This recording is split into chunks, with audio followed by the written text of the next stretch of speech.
Magandang umaga mga guys, dito sa Barangay Patag, dito yung mahal namin na gobernador ng Long District ng Biliran. Dahil magtuturn over siya sa tubo na patubig sa Barangay Patag. Ayan po, napakaraming tubo. Ayan, tapos na po yung programa na pinapaliwanag niya at kulang pa yung tubo, dadagdagan pa namin yan. Ayan, ayan siguro po, namimigay ng pamasko dito sa Barangay Patag. Ayan. Ayan. Nakapila po sila. Salamat. Okay. Dito. Yan, yan. Sige, pila lang, pila.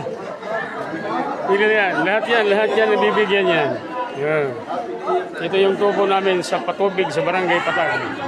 Yan. Ito yung mga barangay workers namin. Yan, mga magaganda oh. Yan, isang vlogger ninyo pa. Yan. Dito lang yan matagpuan. Dito lang yan matagpuan sa Barangay Patag yung mga gandang barangay workers.